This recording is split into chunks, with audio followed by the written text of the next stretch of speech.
Alright everybody, so we got some good news today. We didn't got one Apex trigger, and the guy who was selling it actually had a replacement trigger. Apparently one of these is chipped but still functional, which is good because that way I can install one trigger completely and then use the other trigger on the second 3.6 without the springs, but it'll still work as long as I get the flat trigger. So I got the two trigger bars here, and then my tools. So what I'm going to do is I'm going to install one of the triggers, see if it's difficult to install it on the trigger, because these are polymers, not the aluminum ones. So this will be a three-part video. I'm going to go ahead and basically talk about the install now. I'm going to do the install, show how it was installed, and then on another day, which I'll add to this, so I'll do the actual install on the frames. Okay, so we got the trigger installed in the trigger bars. I marked this one black because supposedly there's a crack right there. I can't point it out because I'm holding the phone at the same time, but there's a crack right there. You can probably see it. So this is the one that the seller included in the kit. So like I said, I'm gonna run this one on one of the 3.6 without the triggers. I mean the trigger spring and shear. I just run the factory one, but at least I'll get the flat base trigger. They were relatively easy to install versus the aluminum ones. The pin was not that difficult to tap in, although you do have to tap it in from this side, and it's a matter of making sure that the trigger bar is lined up on the other side. But that'll be it for this part. I'll record the installation on another day, which will be the third part. So stay tuned. Okay, excuse the angle of the camera. Can't get my phone stand to operate correctly, so I'm gonna have to basically readjust the video after I'm done. So in this video, which if you watch the previous two sections of this video entirety, I'm going to be doing installation of these two Apex Apex polymer flat face triggers on two M&P pistols. One pistol will be just a trigger because I don't have the kit. The gentleman that I purchased this from on eBay sold the kit with an additional trigger, because this trigger apparently is cracked right there. I don't know if you can see it. See if it focused or not. So this one I'm going to use on one of the other ones. So let's go ahead and get on with this build. Okay, so the first one we're going to work on is this one, which is a standard M&P that I built. I built the frame. The slide was already complete. I had to purchase the barrel and the spring, but pretty much all the internals I had to purchase with the set and the frame, and I built it all. So let's start off with, we're going to punch out the rear pin, front pin, and then underneath here is the trigger pin. Also, before I start, these pistols that I will be working with are clear and unloaded.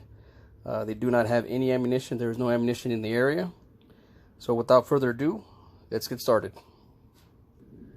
So in most cases, to punch out these pins here, roll tape will work. You'll be using three different types of punches. This is 1/8, 1/16. I have a second 1/16 here, and then a 3/16. 3/16 is to punch them back in to give it a larger circumference over the pin. So we'll set that one aside, and of course a hammer. So let's start off with the frame pins.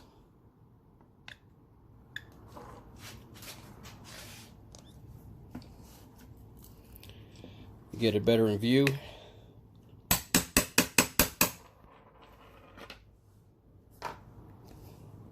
Remove these so they don't roll off the table, and I'll get them as I need them.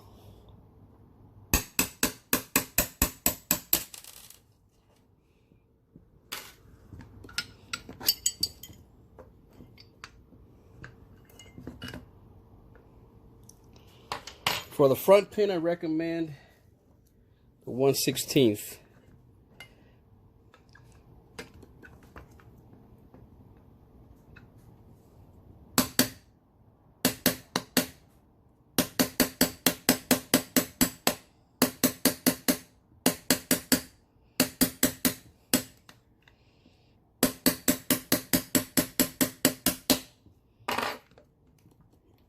Oh, I think it angled a little bit. I forgot to add a pair of pliers.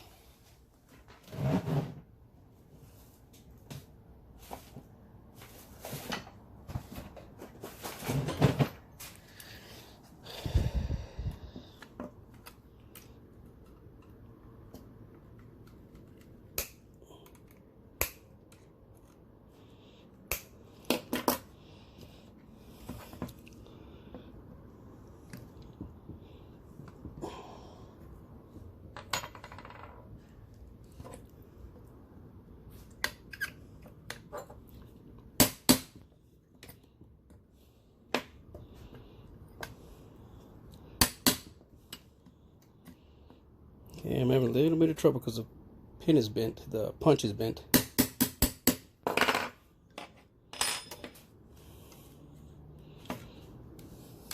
Alright, so of course at this point what I should have done was I should have removed the slide, which I'll do right now, so I feel like an idiot. I'll make sure to do that on the next pistol. Alright, so the next part is the trigger pin. Use a 1/16 on this one.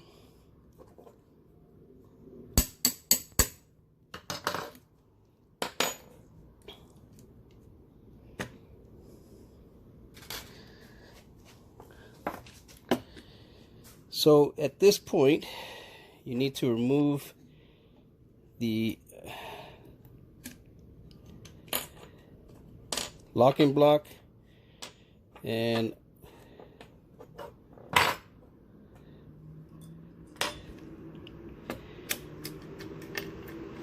slide release lever. Had a very loud vehicle passing by, so I had to pause the video. Alright, so at that point, once you've got the front punch, rear punch, and trigger pin out of the way, go ahead and remove the locking block, release lever, and slide catch. At this point, you can remove the trigger. Okay, and the only thing I'm going to use from here is the trigger spring. Set the old trigger aside. I'm going to use the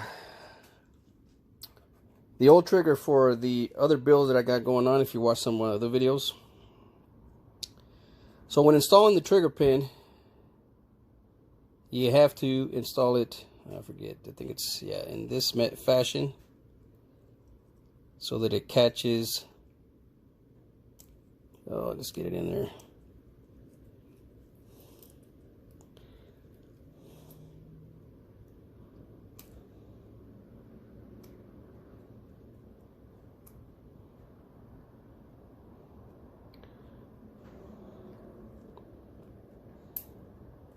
Thought I had it.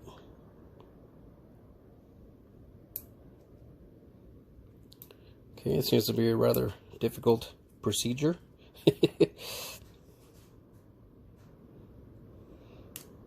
Here we go. So you want to hook it that way the bottom of it is here.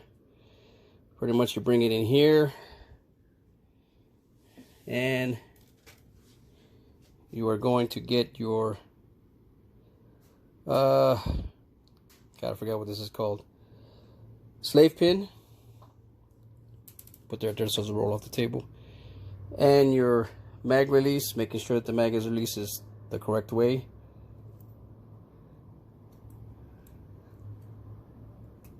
Line up the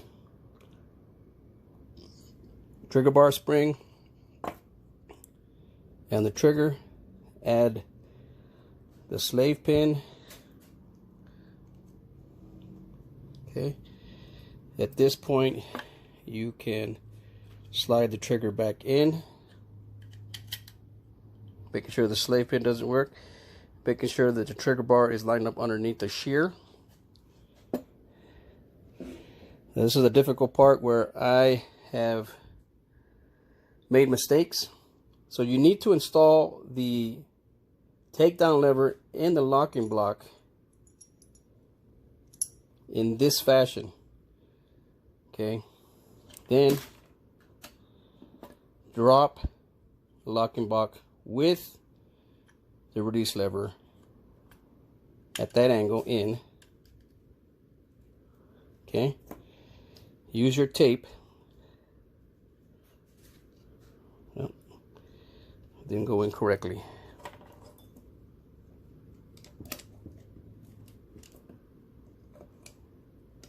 Here we go. Okay. Now, if you can see down in there, you see the slave pin. So the next thing you do is you get the trigger pin, and if you're lucky, the slave pin will, the trigger pin will push out the slave pin exactly, and you don't have to worry about anything. And there we have it. Uh-oh. Something's up. Oh. If you see that right there, it didn't catch the... you see right there, it did not catch the trigger spin. So I'm going to have to do it over again. And these are some of the issues you run into. Like I've always said in some of my videos, I am not an expert. I play it by ear, and I've learned as I go. So let's go ahead and disassemble it again. Move the locking block.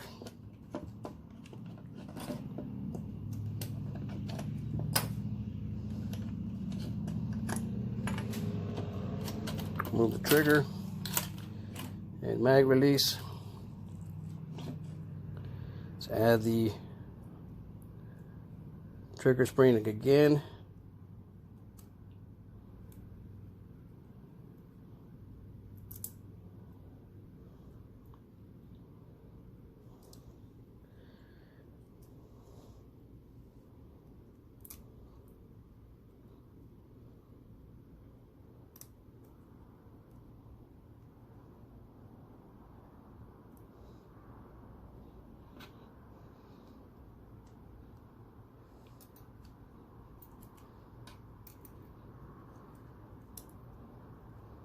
Mag release,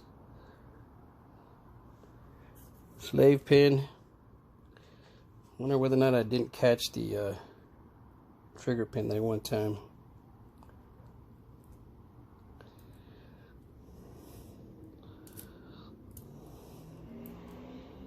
All right, I'm gonna pause the video and come right back. Okay, I was just having some difficulty getting the slave pin to line up.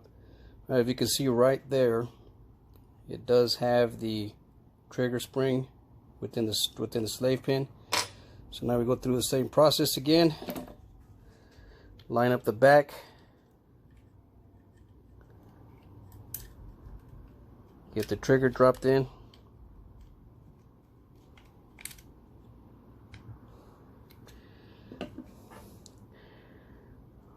Make sure you line up the release lever on the locking block in the down position, and add locking block in.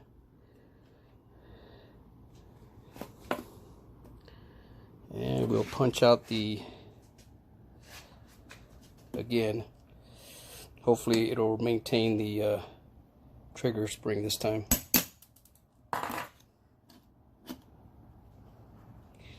Oh my god, I'm really gonna have to pause the video again. I forgot to put the trigger pin. You guys are probably laughing at me right now. Alright, so I got it all set up again. And so we're gonna try it one more time. As they say, 3 times a charm, so maybe we'll get it done this time with no issues.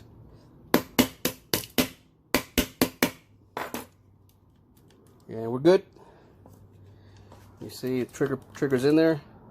So I didn't want to do a full install on this one, save some money also. Mainly what I did was I found this kit. I thought it was a better deal, $108 for the kit, and I get an extra pin. I really don't like the curved trigger on the Apex. After I tried out some of the triggers, I preferred their triggers. I don't like the standard Smith & Wesson shaped broken trigger. So this one will be pretty much stock with the exception of the flat face trigger. So let's put the slide back on. And we are ready. We are ready to rock and roll.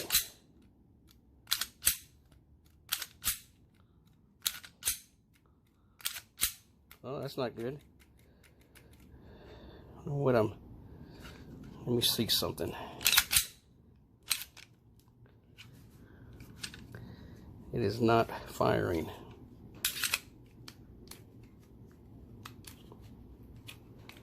All right, let me pause the video because I obviously made some mistakes here.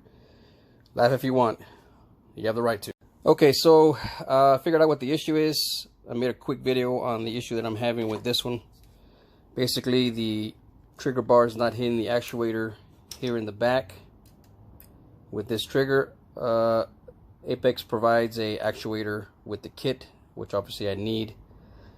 So I'm going to go ahead and put this one on standby. I still want to leave this trigger in here, and we'll come back to it. So let's move on to the secondary picture, which will be the complete installation of the trigger kit minus the plunger. And I'll explain to you why I'm leaving the plunger out. Okay, so this is the second pistol I'm going to be working on, which is this frame and this slide. Okay. As I explained previously, I will not install the plunger because this slide already has an Apex plunger. So I will not be using the plunger from this kit. But without further ado, let's go ahead and get the frame disassembled to install the kit on the shear block and get the trigger installed in the front. Okay, so as we did with the last one, we're going to start with removing the rear pin.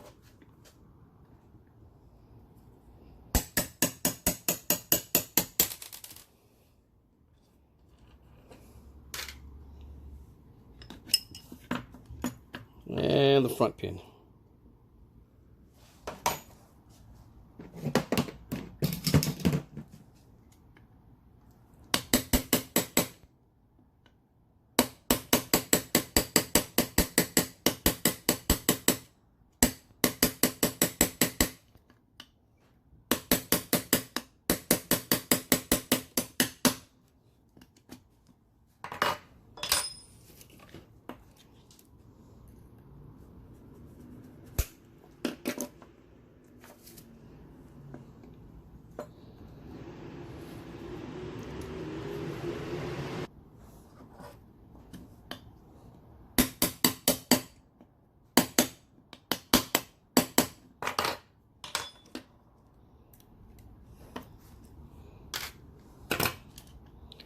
Okay, next the trigger pin.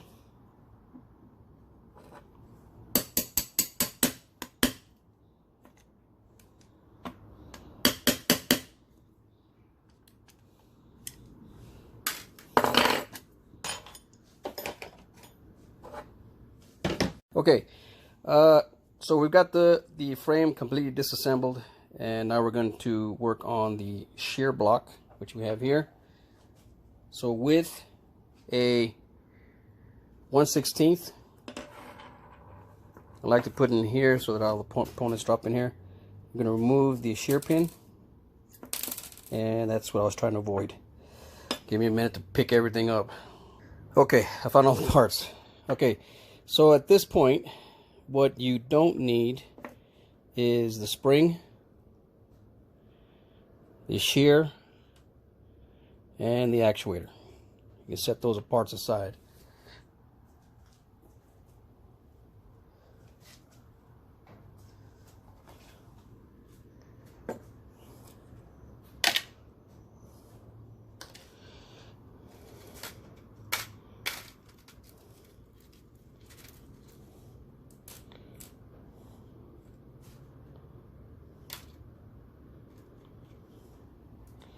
Okay, so these are the apex parts: actuator, shear,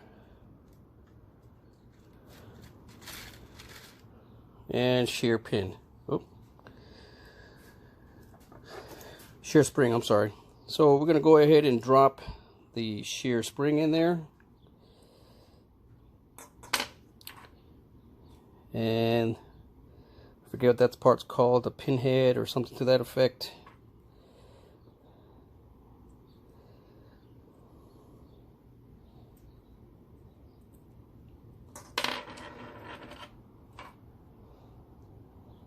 Add the shear.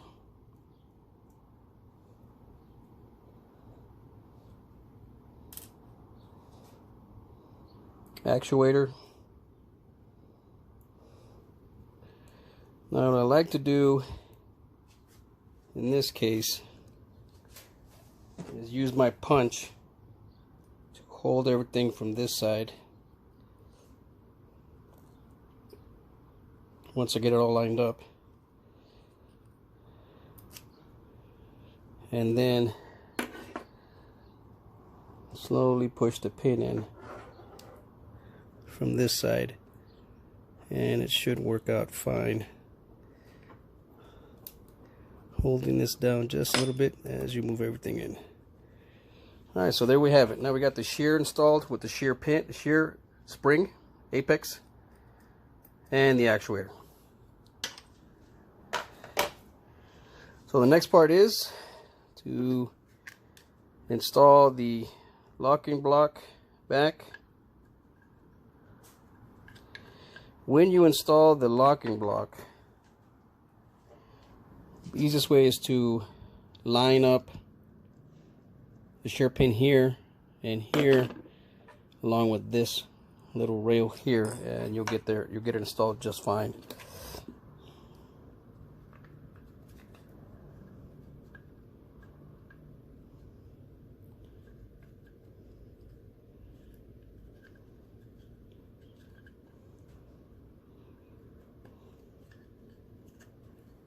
Okay, shear is installed. Okay, so the next part is the trigger. Not going to use a factory trigger, so I can put it with the other factory parts, and that's an extra factory trigger also. Okay, so I had a slight interruption in there, so let's keep going. So now we're going to go ahead and get the trigger installed. So what we're going to need for the trigger is, of course, the trigger and the trigger bar, and we need the trigger spring, which, if you watch the first part of the video, is not necessarily easy to install, but so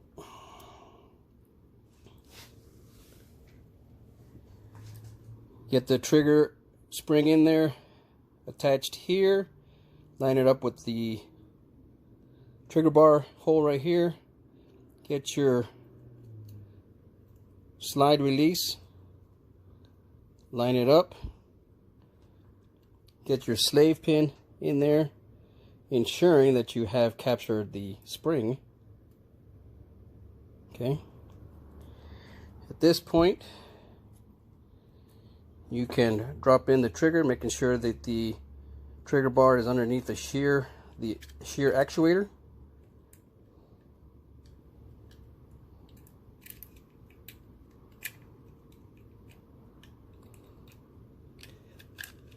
and drop the trigger in. I'm sorry, I was out of video. And drop the trigger in.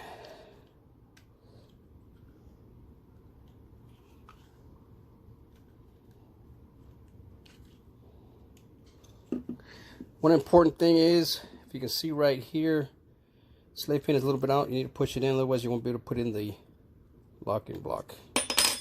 Okay, as I said before, you get your locking block, your release lever. Okay, you get your locking block and release lever and mount it in there, making sure that it's lined up correctly. And it's in this position here. Drop the locking block in, making sure that it is in that position. If you can see the slave pin right there, that's where we're going to punch out. So you get your trigger pin,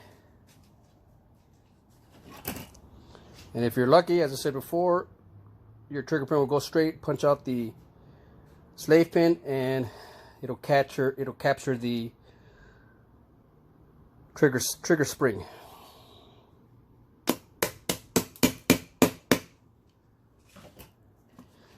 Okay, at this point we are done, and you see the trigger is working.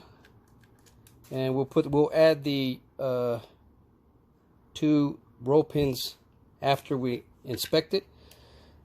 You don't want to do that. Add the roll pins until you test the trigger out. That way, if you don't have to worry about taking the pins out again. So let's go ahead and add the slide.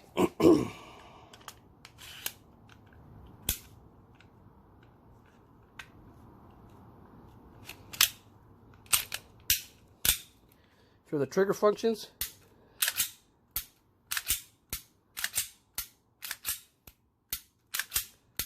And it looks good. So at this point, I'm just going to add the roll pins to the back and front, and we will be done.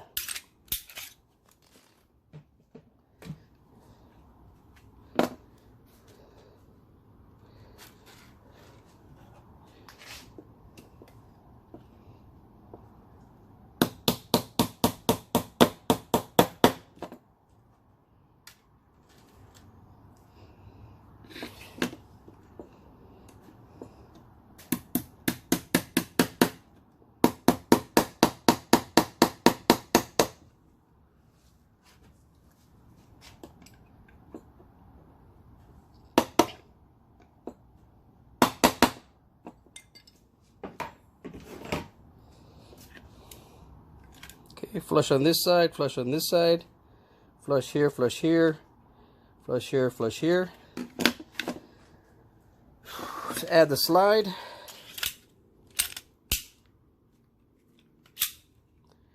And because we have the Apex locking block in the slide already, we should have a very smooth trigger pull.